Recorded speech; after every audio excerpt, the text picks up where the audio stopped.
Welcome back to Sok Jadi Pandit. Gua mau bahas dua pertandingan. Eh, itu ada Chelsea dan juga Real Madrid. Kita mulai dari Chelsea. Chelsea main di semifinal FA Cup. Seperti yang kita tahu kemarin, Liverpool sudah melaju ke final setelah mengalahkan Manchester City. Jadi sekarang menunggu lawannya, itu adalah Chelsea berhadapan dengan Crystal Palace. Eh, Chelsea menang 2-0. Kita lihat dari starting line up pun sebenarnya Chelsea tetap memainkan strategi 3-4-3-nya ala Tuchel. Cuman yang berbeda di sini adalah Reece James yang mungkin akhir-akhir musim lalu juga diterapkan, yaitu menjadi center back. Aspi yang sebagai sayap kanan, di tengah Kovacic, Jorginho, di depan Werner, Mount, Havertz. Praktis tiga pemain ini yang sedang memang dalam kondisi on fire. Dan Crystal Palace pun demikian, bermain dengan formasi yang sama persis, 3-4-3 ala Patrick Vieira tentu saja. Dan kalau kita lihat juga, kalau lu lihat juga, sebenarnya Chelsea ini kesulitan ya di babak pertama. Mereka juga kedua tim ya terutama bermain sangat berhati-hati. Mungkin Chelsea lebih banyak menguasai bola karena kualitas, tapi mereka juga tidak mendapatkan banyak peluang. Bahkan peluang pertama itu kalau nggak salah dari Crystal Palace, tendangan on targetnya. Jadi Chelsea juga kesulitan di babak pertama memang, dan butuh di babak kedua ya pemain pengganti seorang Loftus-Cheek mencetak gol. Dan ya memang kalau kita lihat secara overall, baru akhirnya Mason Mount mencetak gol kedua, dan memang sangat layak menang murni karena memang soal kualitas permainan dan kualitas pemain. Chelsea memang layak di final. Dan kalau kita bilang memang ini final yang diharapkan. Chelsea akan ketemu Liverpool. Kita lihat di ulangan final Carabao, di mana dua tim bertemu, sangat seru, sangat menyajikan pertandingan yang luar biasa, sampai adu penalti. Bahkan 11 pendangnya itu masuk, kecuali seorang kiper dari Chelsea, yaitu Kepa Arrizabalaga yang melebar. Kepa yang melebar sehingga tidak juara. Jadi ini yang gue maksud bahwa pertandingan ini akan menurut gue sangat-sangat menarik di FA Cup. Berulang kembali, apakah mereka akan bermain seperti gila seperti di Carabao? Belum tentu ya, karena kita lihat kemarin kita mengharapkan itu terjadi di City lawan Liverpool, ternyata zong gitu, terutama di babak pertama. Jadi kita lihat aja nanti. Pokoknya ini menjadi final yang seru juga untuk disaksikan dan patut untuk kita nantikan. But that's a good point dari Chelsea. Mereka bisa bangkit dari kekalahan melawan Real Madrid. Bukan kekalahan, gagal lolos di Liga Champions. Mereka bisa bounce back, mereka bisa mengalahkan Crystal Palace. Tidak mudah juga untuk mengalahkan Crystal Palace, karena Crystal Palace bisa mengalahkan Arsenal dan City di musim ini. Jadi nggak mudah juga gitu. Ini tim yang tricky memang, walaupun sebenarnya nggak bagus-bagus amat. Nah, kita ke Madrid. Nah, ini sebelum ke Madrid itu ada Atletico kemarin main juga menang 2-1. Ya, ini membuat persaingan di 4 besar itu semakin seru. 4 besar itu ada ATM, Sevilla, Barcelona. Itu poinnya sama persis 60. Cuma Barcelona masih ada 2 game in hand. Jadi kalau in hand, jadi mereka menang dua-duanya, ya praktis unggulnya jauh lah, 6 poin. Nah, kita bahas ke pertandingan yang menentukan satu lagi, yaitu Real Madrid melawan Sevilla. Di babak pertama kita harus sepakat, Ancelotti salah taktik lagi. Dia terlalu percaya dengan taktik pada saat melawan Chelsea. Berhasil di leg pertama, di mana dia menurunkan lagi-lagi seorang Valverde di sayap kanan. Itu sudah terbukti gagal 100% melawan Chelsea di leg kedua, tapi dia tetap memakai lagi di pertandingan kali ini. Gue paham, mungkin dia paham juga Sevilla ini bukan tim kaleng-kaleng dan bermain di Ramon Sanchez Pizjuan. Dan ini markas yang sangat angker juga, karena belum ada tim di musim ini yang mengalahkan Sevilla di kandang mereka. Nah, makanya Ancelotti mungkin ingin ya sedikit main aman dulu lah. Seperti biasa, namanya pelatih Italia, kita nggak bisa berharap banyak. Babak pertama nihil peluang dari Madrid. Pantas 2-0, sangat layak 2-0.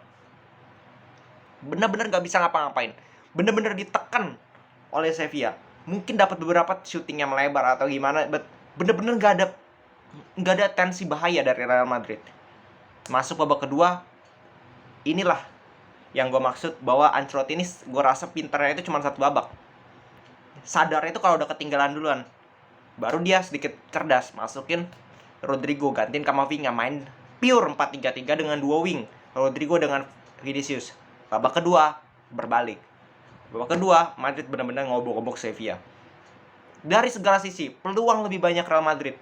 Begitu luar biasa, mereka bisa menguasai, dan ini membuktikan bahwa Real Madrid ketika mereka bermain dengan sistem mereka yang sudah memang berhasil selama sepanjang musim ini, dengan dua winger cepat, dengan dua winger yang bisa menusuk ke dalam, itu sangat efektif, sangat bisa merepotkan. Dan gue nggak ngerti, kalau nggak salah ada gol dianulir sebelum 2 sama, kalau nggak salah masih kondisi 2-1, golnya Vinicius juga dianulir. Gue nggak ngerti jujur, karena kalau gue lihat berkali-kali, dan wasitnya itu juga berkali-kali, dia lihat berkali-kali di VAR, dia itu kena bagian sini. Dan kalau lihat peraturan handsball itu bagian sini tuh harusnya nggak handball.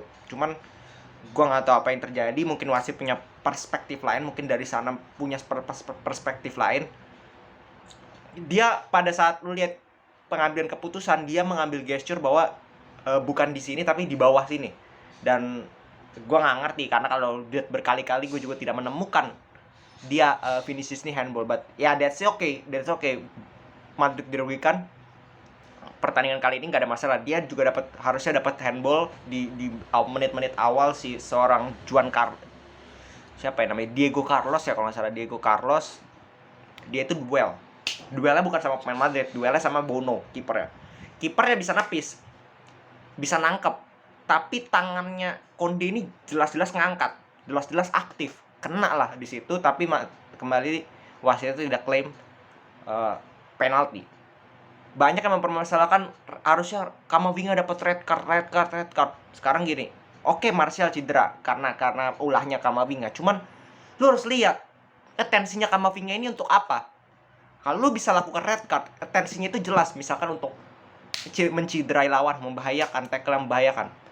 Kalau lu lihat Camavinga, dia mencoba merebut bola, memang tidak kena. Kita harus akui tidak kena, maka itu dikasih kuning. Dan kalau merah itu juga bisa dilakukan kalau dia arahnya sudah dekat dengan direct dengan gawang. Kalau dia lepas, dia akan berhadapan dengan kiper. Kalau lu lihat di situasi itu, apakah dia langsung berhadapan dengan kiper? Gue nggak yakin, karena masih banyak, dan posisinya itu masih agak jauh dari gawang. Jadi untuk mempertanyakan itu, dan Rakitic, come on lah, lu pemain profesional, melakukan press conference, kita dicurangi wasit. Gue nggak habis pikir gitu. Lu udah dapat selamat dari 2 penalti, lu ngereng kartu merah, terus lu berarti membuktikan bahwa lu nggak bisa menang lawan 11 pemain Real Madrid. Lu belum cukup kuat untuk bisa menang lawan 11 pemain Real Madrid. Lu bisa menang kalau pemain Real Madrid tadi yang kartu merah, dan itu memalukan sekali untuk pemain profesional sekelas Ivan Rakitic, kita tahu sendiri. Dan but gue nggak heran, karena ya dia mantan tim itulah. Pokoknya ada tim satu yang kemarin pada saat 2-0 mereka ketawa-tawa, mereka seakan-akan Madrid tidak akan kalah, sombong, inilah itulah.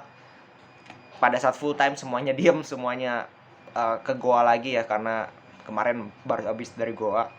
Dan harusnya fans itu juga justru bersyukur karena comeback yang luar biasa Real Madrid ini, yang menurut gue sangat tergantung bukan Karim Benzema pada pertandingan kali ini. Benzema itu dapat banyak peluang di babak kedua, tapi nggak ada yang gol, cuma di menit-menit terakhir doang.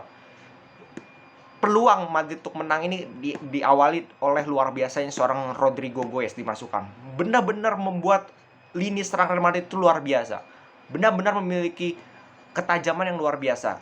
Ditambah Dani Carvajal yang bermain luar biasa pada pertandingan kali ini. Main di bek kiri padahal. Main bek kiri kasih assist. Main di bek kanan ketika Nacho masuk menggantikan Lucas Vazquez. Main bek kanan bisa untuk menciptakan assist lagi. Jadi penampilan yang luar biasa dari Dani Carvajal. Begitu juga dengan Rodrigo. Assist yang luar biasa kepada Benzema, gol yang luar biasa. Jadi harusnya fans itu bersyukur karena Real Madrid bisa menang, supaya mereka bisa semakin menjauhi Sevilla di peringkat kedua gitu loh. Jadi jangan malah dukung tim Sevilla karena mengharapkan Madrid kalah. ujung-ujungnya itu merugikan Sevilla karena terbukti berkali-kali fans yang itu mendukung tim yang melawan Real Madrid akhirnya tahu sendiri. Oke, segitu dulu dari gua. Salam sepak bola.